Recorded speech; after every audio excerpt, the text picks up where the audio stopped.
Selamat pagi, Bapak.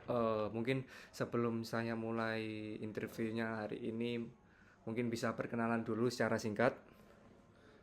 Baik, selamat pagi. Perkenalkan, nama saya Idam Sendista Budi. Saya bekerja di PT OMD IDS dari tahun 2017 sampai sekarang, berarti kurang lebihnya 8 tahun untuk bekerja di PT OMD IDS ini. Oh, untuk jabatannya di Untuk jabatan saya yaitu di staff production dan staff event. Jadi ada dua jabatan yang dimana saya bisa backup untuk di event dan production. Oke, bisa saya mulai untuk pertanyaan pertama ya, Pak ya. Mungkin Bapak bisa diceritakan sejauh mana pimpinan Anda itu terlibat dalam proses penentuan target perusahaan. Apakah ada ruang diskusi terbuka antara pimpinan dan tim saat merumuskan target? Dan bagaimana itu memengaruhi motivasi Anda? Oke, untuk pertama adalah untuk memotivasi target. Pertama, di setiap awal tahun kami pasti ada untuk meeting general, meeting tahunan, di mana ada visi dan misi dari mana perusahaan untuk sampai sejauh mana kita menghadapi tahun untuk 1 tahun ke depan ini, baik dari target billing maupun target klien. Target klien yaitu pertama klien yang baru, dan yang keduanya yaitu klien yang berkelanjutan. Seperti contohnya adalah PT POMI atau PT Sampurna maupun PT Kapal Api yang sudah pernah bekerja sama di tahun-tahun berikutnya sebelumnya. Apakah tahun ini bisa menjadi bidding atau bisa menjadi target untuk di tahun ini. Yang kedua yaitu target dari mana target billing, yaitu target untuk nilai value dari perusahaan tersebut, yaitu nilai target contoh di mana tahun ini sekitar kurang lebihnya 35 M, apakah bisa sampai di kurang lebih 80%-nya atau malah ekspektasi di luar ekspektasi ya, yaitu di angka 50 miliar. Jadi itu kami memberikan pimpinan pasti akan memberikan suatu strategi maupun trik agar target-target billing maupun klien bisa tercapai di tahun ini.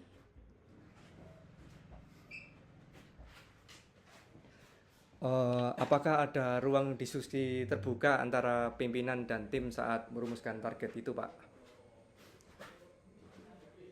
Ada, jadi setiap divisi akan diajak untuk berbicara di mana tahun baik itu untuk target tim maupun personal, sehingga kita mendapat dari pimpinan mendapatkan KPI, yaitu setiap pribadi masing-masing yang mana eh, tidak hanya KPI di dalam target maupun dan juga KPI untuk soft skillnya masing-masing akan di upgrade. Jadi seperti itu, sehingga apa yang dijadikan misi dan visi perusahaan akan bisa tercapai di tahun tersebut. Oh, bisa saya lanjut pertanyaan yang kedua ya, Pak ya. Menurut Pak Idam ini bagaimana cara pimpinan menjelaskan visi dan arah perusahaan kepada karyawan?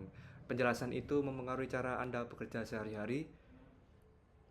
Mempengaruhi sekali karena pasti akan kami diburu, ibaratnya kami itu seperti billing hunter. Jadi kami tidak akan diam saja karena memang kita berbeda, perusahaan kita yaitu bidang jasa. Beda dengan seperti perusahaan-perusahaan customer goods dan lain-lain yang dimana itu pasti sih kalau jasa harus mempunyai trik dan intrik perihal strategi untuk pemasaran dari mana bidang jasa tersebut, sehingga kita harus benar-benar mana klien yang membutuhkan tenaga kita, mana yang hanya sebagai salam perkenalan saja. Jadi kita harus bisa benar-benar bisa untuk memaksimalkan semua apa usaha yang dimana satu tim untuk bisa menjadikan suatu konsep dan bisa presentasi ke klien-klien yang akan kita tuju tersebut. Contoh seperti kita di awal tahun ini seperti ulang tahun dari mana PT PLN yang PLN Nusantara Power Services, di mana mereka ulang tahun, jadi kita bikin konsep sebaik mungkin yang dimana temanya harus berbeda dari mana tahun-tahun sebelumnya, dan itu tantangan bagi kita karena setiap tahun pasti sudah maksimal, berarti tahun ini harus lebih dari mana maksimal dari mana tahun sebelumnya. Bagaimana strategi yang ditetapkan pimpinan diterjemahkan ke dalam rencana kerja harian tim Anda? Nah, apakah strategi tersebut itu relevan dengan situasi di lapangan dan mudah dipahami oleh tim operasionalnya? Terkadang ada yang relevan dan ada yang tidak relevan. Relevannya adalah kita memang setiap hari harus bisa bikin suatu mapping atau kemana kita mengarahkan, dan paling tidak pimpinan mengarahkan paling minimal adalah apa yang ada di kontak handphone kita, berapa jumlahnya, dan itu kita harus share. Minimum adalah company profile dari mana perusahaan, paling tidak hanya sebagai menjaring jala seperti jala ikan. Untuk hasil bisa juga di bulan kedua, tiga, dan seterusnya. Cuma itu adalah awal di mana strategi dari perusahaan untuk minim untuk menjaring dari mana calon klien yang dibutuhkan dari perusahaan PT OMD tersebut.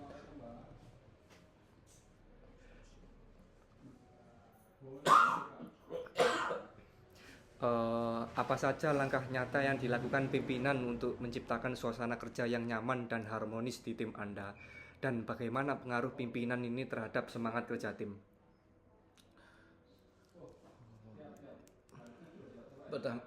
Pertama, pimpinan itu memberikan stimulus, adalah memberikan suatu penghargaan terhadap karyawan yang dimana mendapatkan billing atau klien baik baru maupun lama yang bisa menguntungkan dari mana perusahaan. Yang kedua adalah perusahaan memfasilitasi kebutuhan untuk bisa bertatap muka, baik itu entertain dalam bentuk hadiah maupun makanan atau sejenisnya, untuk bisa mengentertain klien, sehingga kebutuhan kita untuk di lapangan menjadi mudah, baik fasilitas dari mana alat komunikasi maupun alat untuk bekerja semua difasilitasin oleh pihak kantor, yaitu PT OMDDS.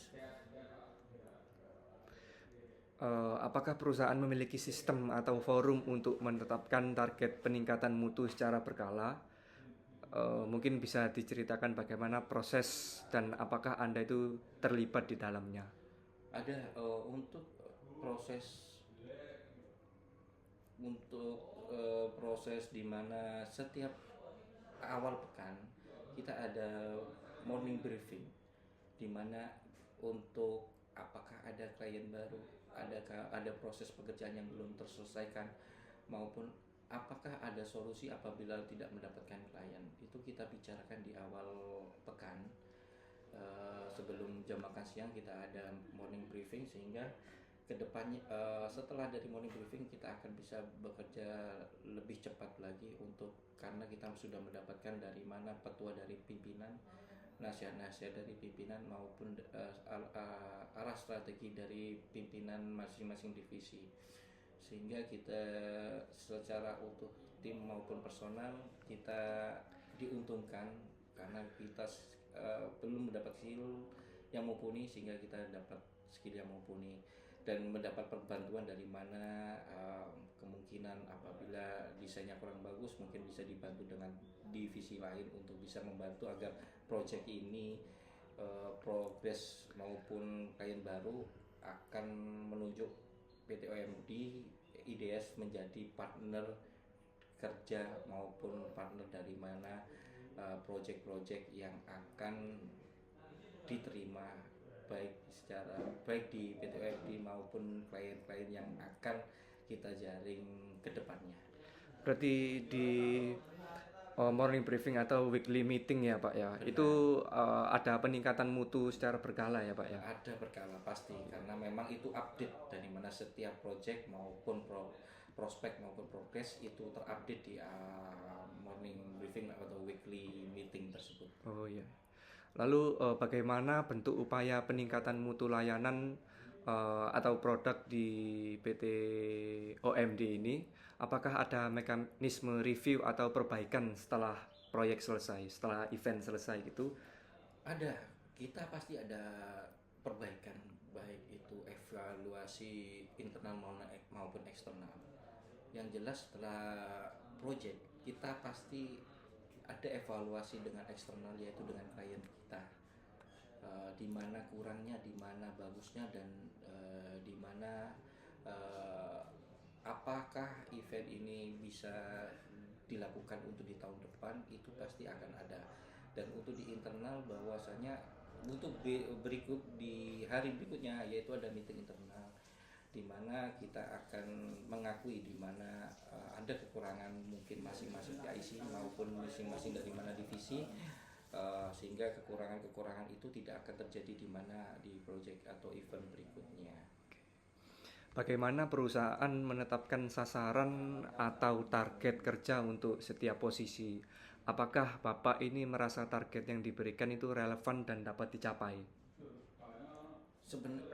Untuk relevan, untuk secara pribadi dengan saya itu masih relevan, karena memang saya di divisi yang tidak terlalu tinggi untuk ditarget, tetapi itu cukup relevan yang diberikan oleh pimpinan. Dan insya Allah saya pribadi akan berusaha untuk mendapatkan hasil yang dimana diinginkan perusahaan. Apabila karena memang tuntutan perusahaan adalah kewajiban daripada pekerjaan, secara pribadi. Dalam penentuan sasaran kerja, apakah pendapat Anda sebagai karyawan ini pernah diminta? Seberapa besar pengaruh suara Anda terhadap keputusan akhirnya? Untuk keputusan suara baik kecil maupun besar, kita adalah suatu tim yang dimana pimpinan akan menyaring atau memberikan suatu penilaian yang dimana menguntungkan proyek tersebut atau event tersebut. Contoh misalkan adalah hal yang sepele, itu pemberian hadiah untuk beberapa klien seperti merchandise, yang dimana terkadang itu hal sepele tetapi itu cukup menutup dari mana kesalahan-kesalahan atau kelemahan-kelemahan di proyek-proyek tersebut. Contoh seperti merchandise yang contoh yaitu suatu boneka maupun yang gift atau sepatu atau yang bersifat pribadi, yang dimana itu dipakai untuk klien kami setiap harinya, seperti contoh tas kulit atau yang semana, yang dimana itu ada bahan yang bagus premium, dan itu mereka pakai dengan kebanggaan yang ada branding perusahaannya tersebut, yang dimana itu adalah walaupun kecil tidak skala dari mana show-nya yang bagus, dan itu dari suara-suara kecil itu adalah memperlengkap dari mana kesempurnaan project atau event tersebut. Oh, berarti itu ya diskusi dulu ya sebelum penentuan sasaran kerja ya. Iya.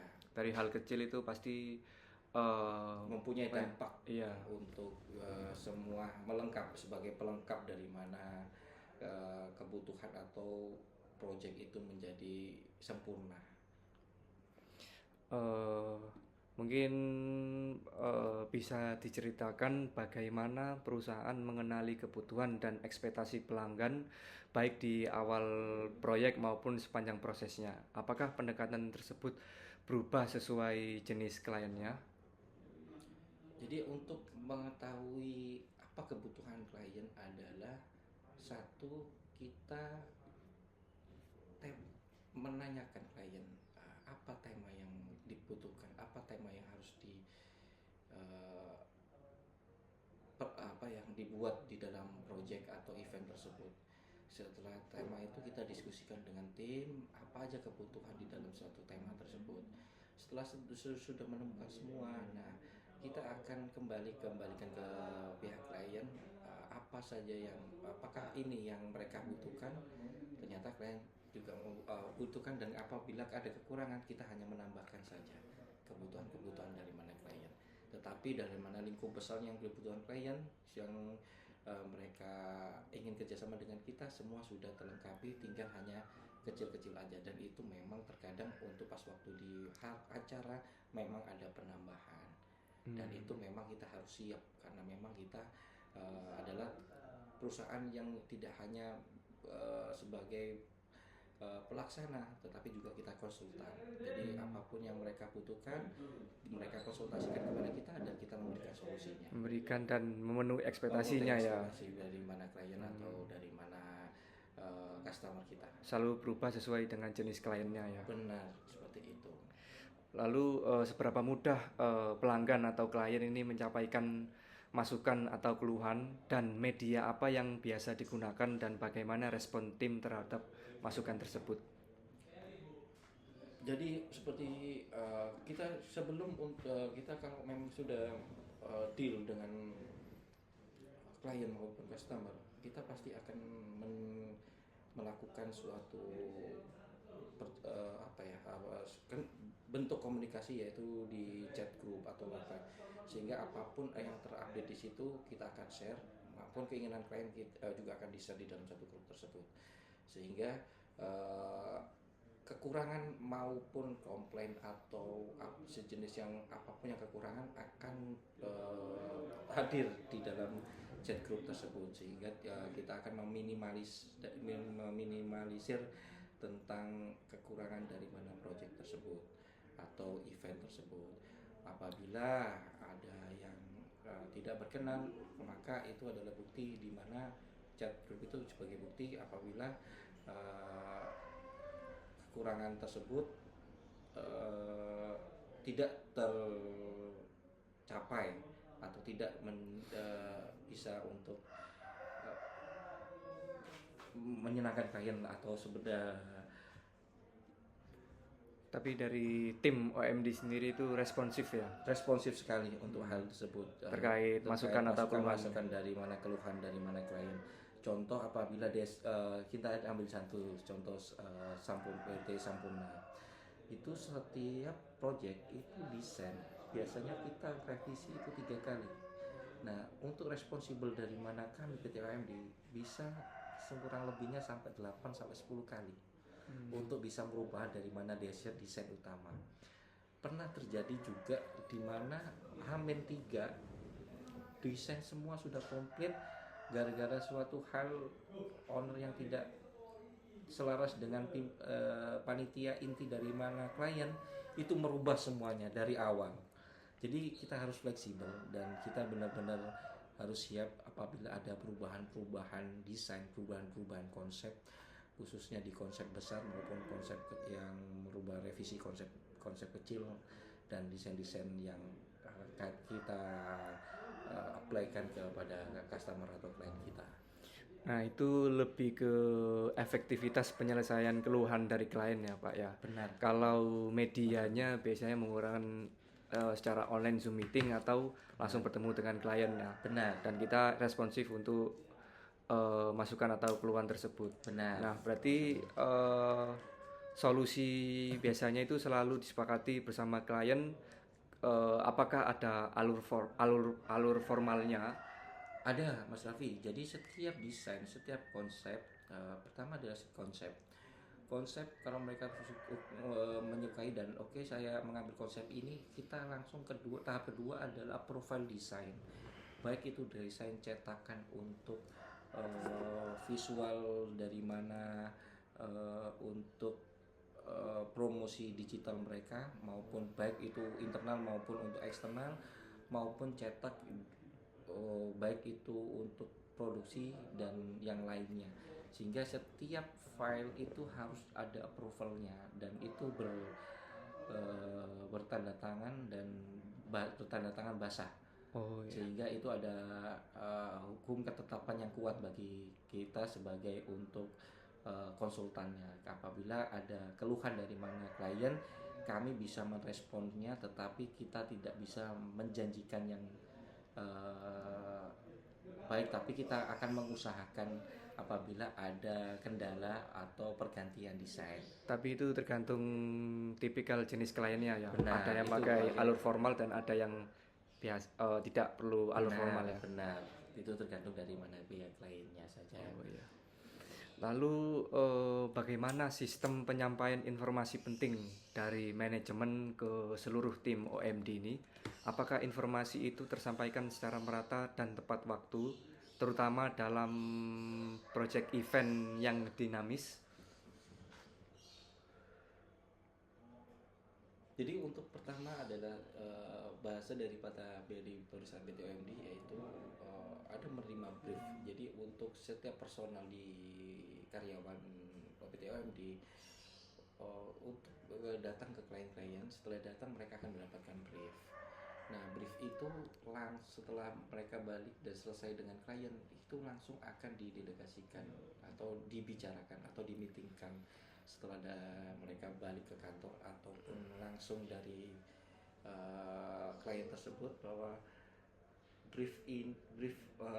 ada brief mentah. Jadi brief mentah itu yaitu untuk informasi, baik itu dari jadwal event atau mau bentukan event. Nah, itu terinformasikan terhadap semua karyawan PTOMD sehingga bisa menata jadwal. Yang kedua, setelah mereka balik dari mana kantor atau bertemu dengan klien, kita akan memantapkan briefnya itu menjadi konsep. Nah, konsep itu kita mengusipkan mentah dan menjadikan matang. Setelah itu kita akan feedback kepada klien. Jadi flow-nya seperti itu. Berarti informasi penting pasti. dari manajemen ini yang berhubungan langsung dengan kliennya. Dan informasi itu setelah dari klien, manajemen menyampaikan secara merata ke seluruh tim OMD. Seluruh tim OMD. Jadi tidak ada miss atau misinformasi gitu ya. Informasinya tersebut. Bagaimana Anda menilai ketersediaan perangkat kerja seperti software dan hardware? Apakah sesuai kebutuhan dan mendukung pekerjaan Anda secara efektif? Untuk sementara ini kita masih memaksimalkan kebutuhan dari memaksimalkan apa yang ada di office kita sesuai dengan divisi masing-masing. Apabila kalau ada kendala maupun kekurangan maupun kelemahan, maka kita akan informasikan ke pihak GA untuk bisa diupdate atau bisa diupgrade kembali. Jadi Kebutuhan kita bisa sesuai sesuai dengan divisi masing-masing. Iya. Dan untuk selama ini saya secara pribadi tidak ada kendala atau dimana, karena memang divisi kami hanya saya hanya perhitungan, jadi tidak sesuai terikat dengan desain. Jadi untuk perangkat apa yang difasilitasi oleh Office PTOMD untuk sementara ini masih bagus dan mendukung pekerjaan secara efektif ya. Apakah perusahaan menggunakan data untuk mengambil keputusan operasional atau strategis? Mungkin Pak Idam bisa memberikan contoh bagaimana data atau evaluasi itu digunakan untuk perbaikan. Jadi data evaluasi pekerjaan sebelumnya untuk ke depannya beberapa bisa diadopt atau diimprovisasi lagi, yang dikembangkan kembali terhadap event yang berikutnya. Dan ada penambahan baik itu ambience atau equipment, sehingga ada perbedaan yang cukup maksimal terhadap produksi itu. Contoh, misalkan ada yang di event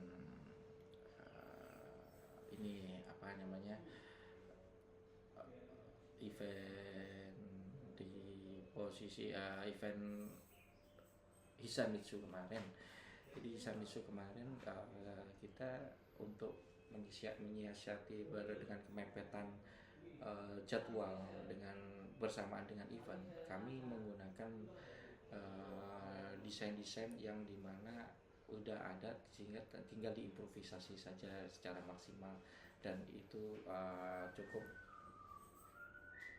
cukup klien itu cukup senang, cukup bahagia, dan itu memang untuk acara internal, hanya internal kita yang tahu sih. Jadi contoh beberapa gate atau desain dari mana, stage itu diambil dari mana, beberapa event yang sebelumnya cuma kita ada improvisasi di perihal ambience dan sebagainya. Karena kalau kita melakukan di gambar ulang itu cukup membutuhkan waktu yang lama, karena memang ada jadwal terbenturan dengan klien yang baru masuk dan di jadwal yang sama. Lalu apakah Pak Idam ini merasa menjadi bagian dari tujuan perusahaan, tujuan besar perusahaan? Nah, ceritakan momen atau pengalaman ketika Anda ini benar-benar merasa dilibatkan dalam arah strategis perusahaan. Setiap elemen di dalam perusahaan, hal terkecil itu memang sudah masuk dari bagian atau plan dari mana suatu pimpinan. Tidak hanya dari mana karyawan, tukang bersih-bersih kantor pun gitu sudah jadi bagian dari mana Tujuan besar perusahaan. Tujuan besar dari mana office atau PTOMD, Arah strategis perusahaan. perusahaan. Karena apa? Kalau memang perusahaan itu kurang bersih atau apa, itu cukup mengganggu dari mana performa dari mana karyawan yang lain. Itu hal terkecil. Nah, untuk saya pribadi ya, saya memang saya ikut andil dalam tujuan dan visi misi dari mana perusahaan tersebut, yaitu adalah di mana saya sebagai penyeimbang di divisi saya sebagai penyeimbang antara komunikasi antar produksi dan tim event. Salah satu contohnya itu adalah kita, untuk suatu survei dari mana di lokasi maupun dari mana di lokasi, tidak hanya ukuran lokasi dan itu aja, kita harus memperkirakan cuaca dan sebagainya, terus memperkirakan di mana antropologi dari mana lokasi tersebut antara warga setempat maupun lokasi itu berdekatan dengan apapun itu. Berarti Pak Idam ini dilibatkan ya ke arah strategis perusahaan. Lalu bagaimana perusahaan menghargai kontribusi karyawannya? Apakah penghargaan tersebut itu hanya berupa finansial atau juga dalam bentuk pengakuan non material? Secara pribadi, perusahaan apresiasi kami, yang kami butuhkan memang finansial. Dan yang kedua adalah perusahaan tidak menutup kemungkinan bahwa pekerjaan kita di bidang jasa, khususnya di event maupun production atau di bidang jasa, kami sangat minimalis waktu untuk keluarga. Tetapi alhamdulillah pimpinan maupun perusahaan tidak menutup mata, sehingga setiap akhir tahun pasti ada apresiasi terhadap keluarga. Contoh mungkin bisa ngajak keluarga, bisa jalan-jalan bersama atau family gathering bersama perusahaan dan sebagainya. Jadi perusahaan tidak secara penghargaan itu tidak secara hanya untuk personal saja, tetapi juga untuk keluarga masing-masing karyawan juga ikut dilibatkan. Karena memang apabila karyawan itu akan maksimal, maka harus ada dukungan dari pihak keluarga. Jadi perusahaan bisa melihat dari sisi betul. Berarti perusahaan ini sangat menghargai kontribusi setiap karyawannya ya, dan itu tidak hanya berupa finansial tapi juga dalam non material juga. Benar, seperti itu. Lalu apa saja pelatihan yang pernah Anda ikuti melalui perusahaan, atau mungkin tidak ada pelatihan? Menurut Anda ini apakah pelatihan tersebut mendukung peningkatan kualitas kerja dan pengembangan pribadi? Pelatihan yang pernah kita kerjakan yaitu seperti kita datangin trainer atau kita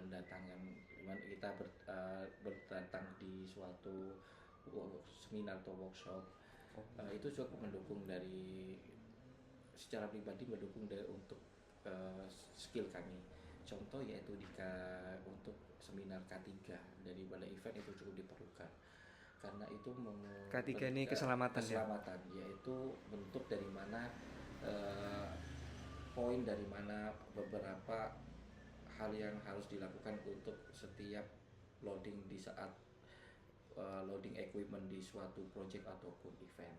Contoh adalah untuk setiap ketinggian di dalam pemasangan tenda maupun panggung yang bersifat reaching di atas 1 meter itu harus menggunakan sertifikat ketiganya maupun kemampuan ilmu yang diberikan dari mana seminar tersebut. Itu hanya salah satu contoh saja, Mas Raffi. Itu pelatihan itu berarti sangat mendukung peningkatan kualitas kerja ya. Karena itu tidak hanya berlaku untuk di perusahaan aja, dimanapun.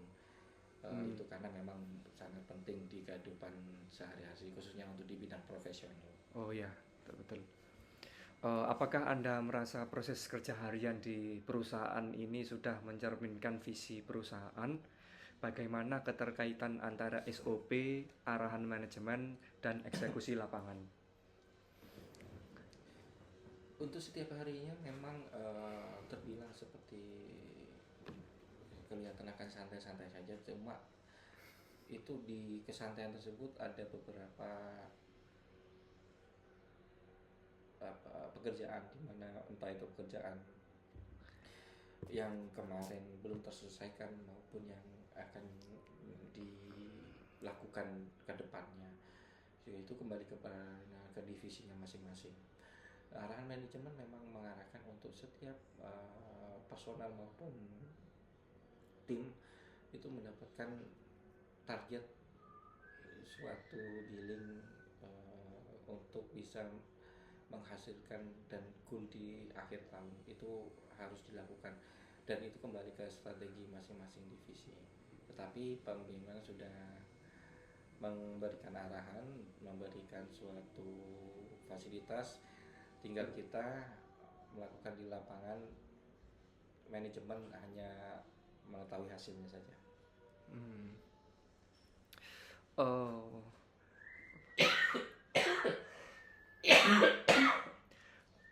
Bagaimana perusahaan mengelola aspek keamanan kerja, terutama saat menangani proyek besar atau teknis? Apakah standar keselamatan itu diterapkan dengan konsisten?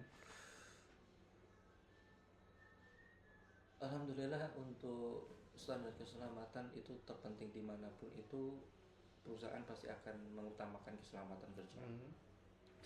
Dan untuk selama ini yang kita mengarungi, dan saya 8 tahun untuk di AMD, memang prioritas adalah keselamatan, sehingga alhamdulillah sampai detik ini pun tidak ada kendala perihal untuk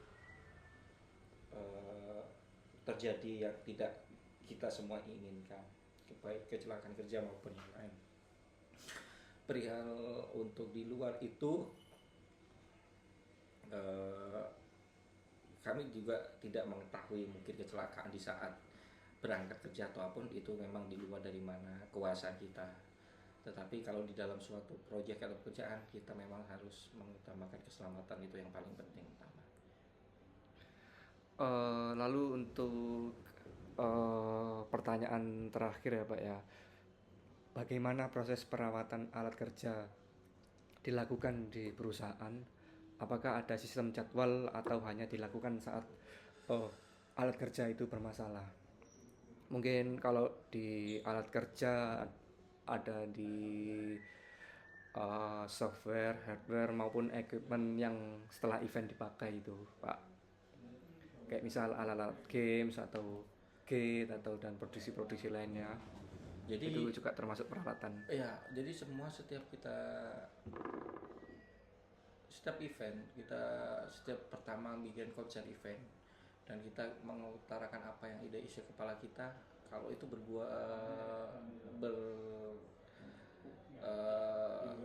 keluar dari mana equipment itu sudah tergambarkan di kepala kita. Jadi kita harus bisa memikirkan equipment yang dibeli itu apakah bisa di maintenance atau tidak. Jadi sebelum kita beli, kita sudah harus bisa memikirkannya tersebut. Dan setelah kita bisa membelinya, nah setelah event kita harus bisa merawat dan menjaganya. Contoh yaitu dari mana kursi, barstool maupun meja-meja yang bersifat besi, kita akan tutup, kita wrapping dengan plastik bubble, dan kita akan simpan di uh, ruang yang dimana dengan udara yang normal.